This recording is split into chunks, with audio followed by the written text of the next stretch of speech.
사랑하는 친구 여러분, 오늘도 하나님의 은혜와 사랑과 평강이 여러분들과 함께 하기를 주님의 이름으로 기도합니다. 친구 여러분, 다윗이 누구이신지 잘 알고 있으시죠? 알고 있는 우리 친구들 손을 한번 들어볼까요? 네, 대부분이 우리 친구들은 아마 다윗 왕에 대해서 잘 알고 있을 거라고 생각이 들어요.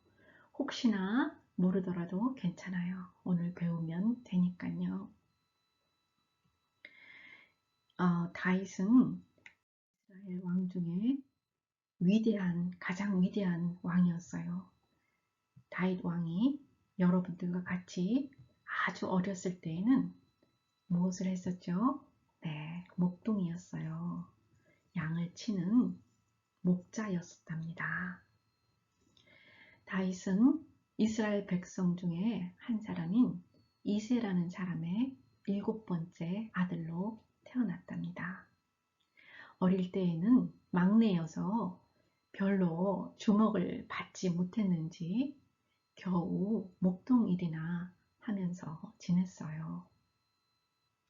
그런데 이 다윗의 남다른 점은 남들이 다 별로 중요하게 생각하지 않았던 목동일도 정말 누가 보지 않아도 누가 시키지 않아도 힘과 지혜를 다해서 열심히 하였답니다.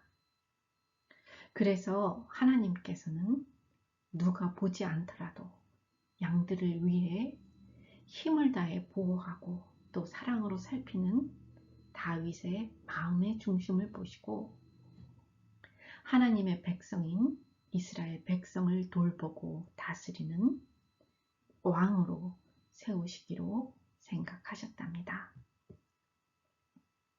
오늘 우리 그 다윗이 얼마나 지혜롭게 그리고 또 열심히 목동일을 했는지 탈무드에 나오는 다윗의 이야기를 한번 들어볼까요?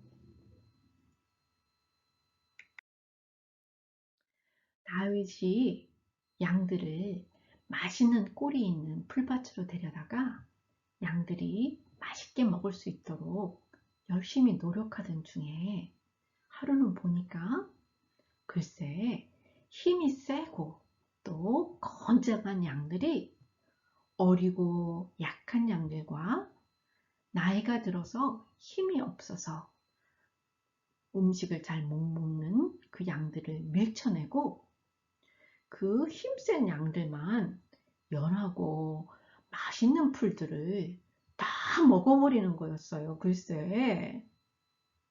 그런데 아직 그 억센 풀들은 먹고 소화하기 힘든 어리고 약한 양들과 또 나이가 많은 양들은 그러니까 아무리 좋은 곳에 데리고 가서 풀어놓아도 늘 그 양들은 배가 고픈 거예요. 그래서 빼빼 말라가는 거예요. 아이고 저런. 다윗도 그 꼴을 제대로 먹지 못하는 연약한 양들이 불쌍해서 어떻게 하면 모두가 건강한 꿀들을 다 잘 먹을 수 있을까 곰곰이 생각을 하였답니다. 여러분들이라면 어떻게 하시겠어요? 한번 생각해 보세요. 어떻게 하면 이 양들을 아무도 이렇게 한 사람, 한 무리만 다 먹어버리지 않고 다 같이 건강한 꿀들을 먹을 수 있을지 한번 생각해 봐요. 자, 그러면 다윗이 어떻게 했는지 살펴보겠습니다.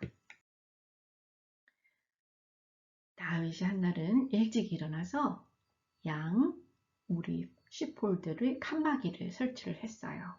세 등분을 해서 그날 밤에는 약하고 어린 양들을 제일 왼쪽에 그리고 나이가 많아 힘이 없는 양들을 가운데에 그리고 가장 힘이 센 양들을 안쪽에 세 번째 우리에다가 넣어 두었어요.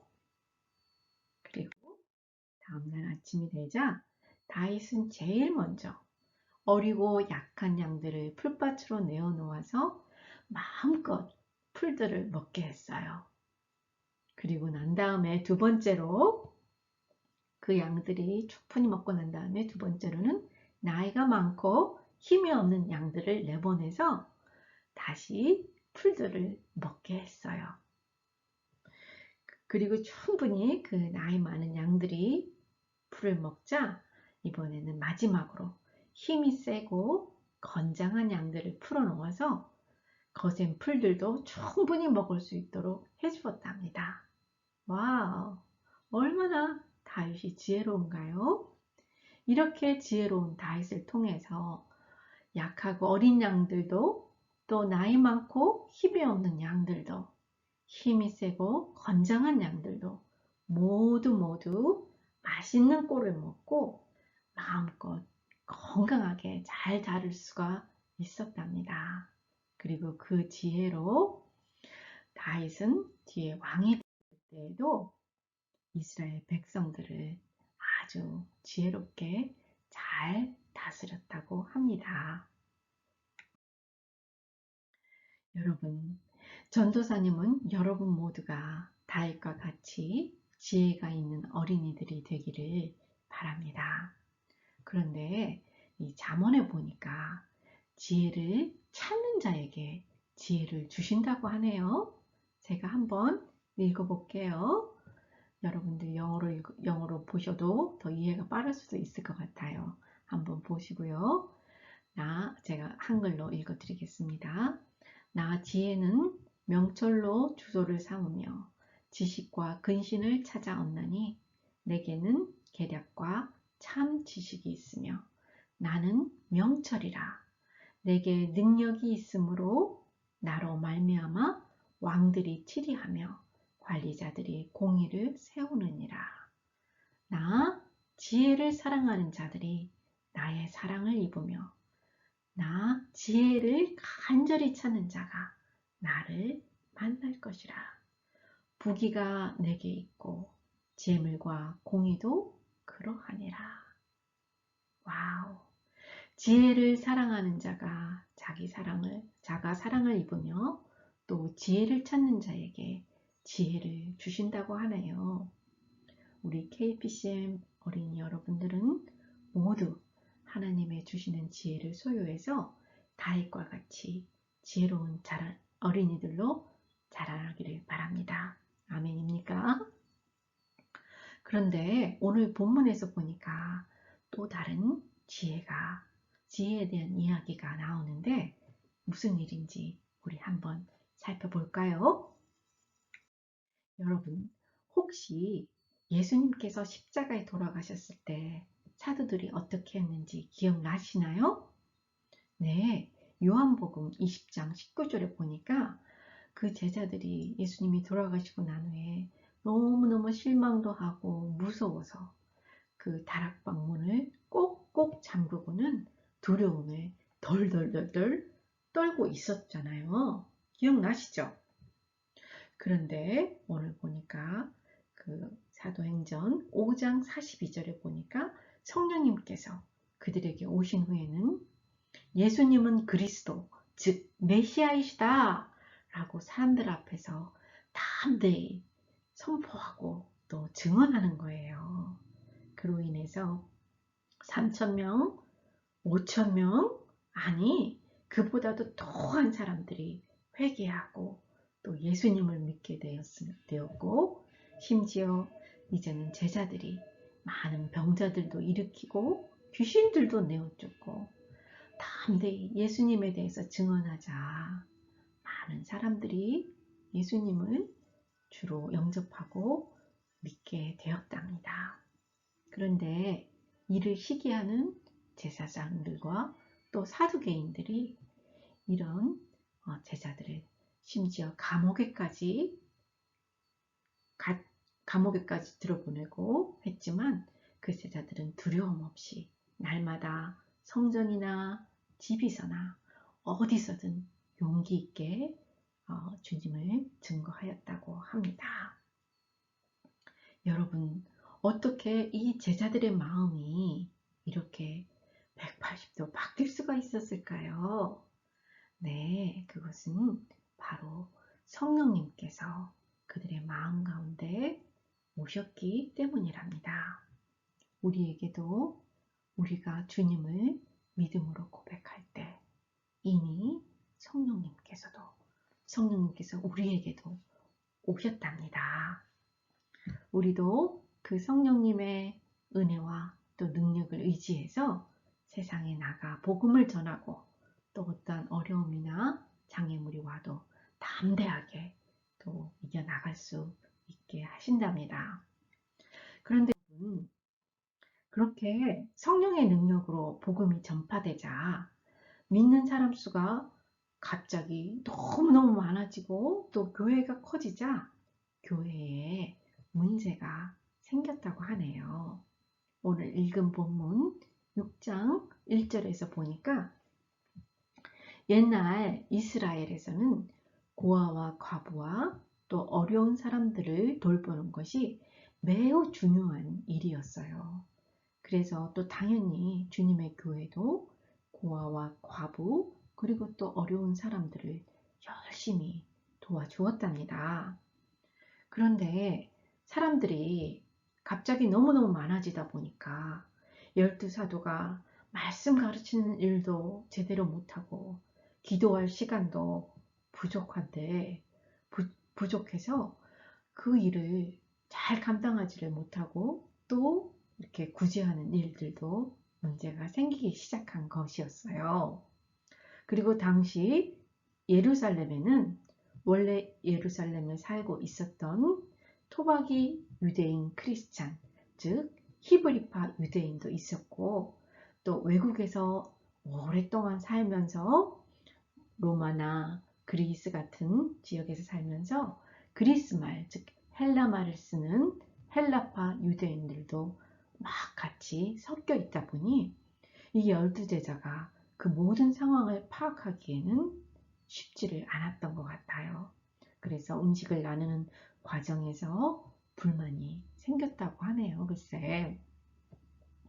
그래서 기도하던 중에 사도들이 교회가 제대로 이 일을 감당하기 위해서 자기들만으로는 부족하다고 생각해서 사도들 대신해서 이러한 일들을 감당할 사람을 세우는 것이 좋겠다 생각하고 이제 교회 전체에 정말 성령이 충만하고 또 지혜가 충만한 7명의 집사들을 뽑아서 사도들이 안수하고 이러한 구제 사역을 할 수 있게 하였답니다. 그렇게 7 집사님들이 세워져서 성령님의 도우심을 받아 지혜롭게 이 사역을 잘 감당하게 되자 또 사도들은 열심히 말씀을 전하고 또 기도도 열심히 할 수 있어서 하나님의 말씀이 더욱더욱 왕성해지고 더욱 많은 사람들이 예수님을 믿게 되었어요. 그런데 여러분, 이 고아와 과부를 돌보는 사역에는 또 다른 비밀이 있답니다. 네, 오늘 누가복음 12장 42절에는 이렇게 쓰여 있어요. 지혜 있고 진실한 청지기가 되어 주인에게 그 집 종들을 맡아서 때를 따라 양식을 나누어 줄 자가 누구냐? 라고 했는데 하나님께서는 정말로 하나님의 축복이 가득한 창고에서 그 양식과 보물을 꺼내어 하나님 나라의 일꾼들에게 나누어 줄 사람을 찾으시는데 그것을 잘 감당할 지혜 있고 마음이 진실한 청지기를 찾으신다고 하시네요. 저는 여러분 모두가 이렇게 지혜 있고 또 진실한 청지기, 즉 하나님의 것을 맡아 잘 관리하고 정말 하나님의 나라에 꼭 필요한 그 유익이 되는 곳에 그러한 것들을 나누어주고 흘려보내는 그러한 사람들이 되었으면 좋겠어요. 그래서 세상에 빛과 소금이 되어서 하나님께 영광을 올려드리는 우리 모두가 될 수 있도록 간절히 기도합니다. 아멘입니까? 네.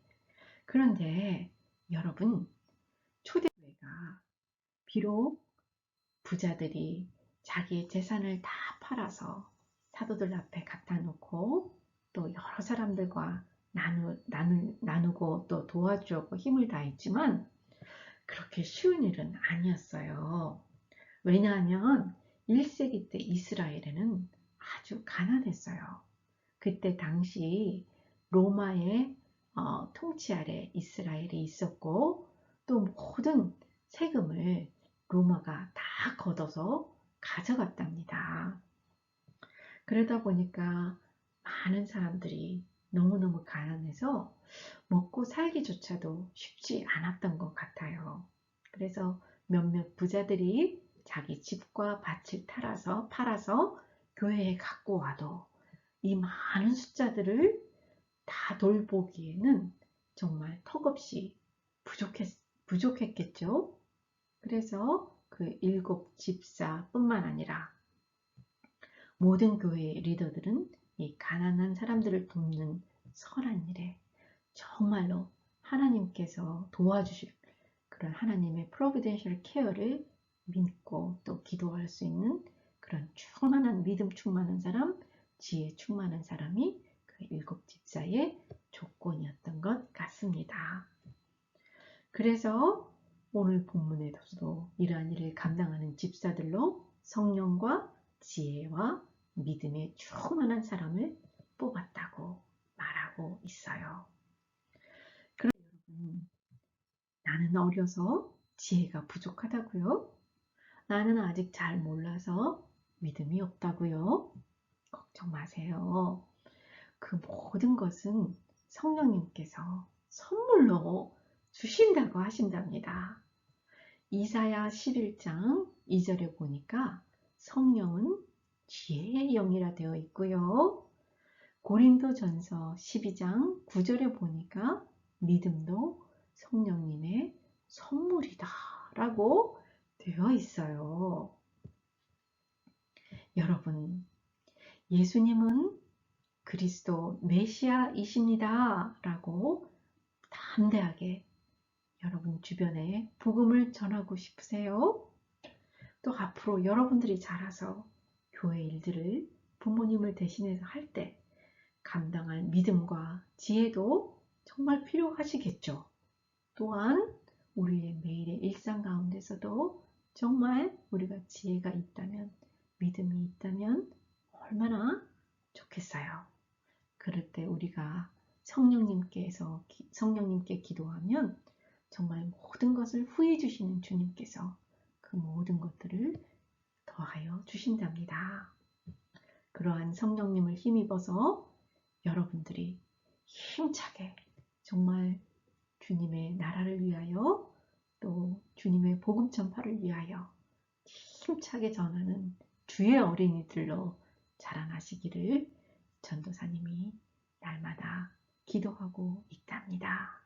여러분들도 함께 기도했으면 좋겠어요. 그래요. 우리 같이 기도함으로 오늘 말씀을 마치도록 하겠습니다. 같이 기도할까요? 여러분, 이제 헌금 시간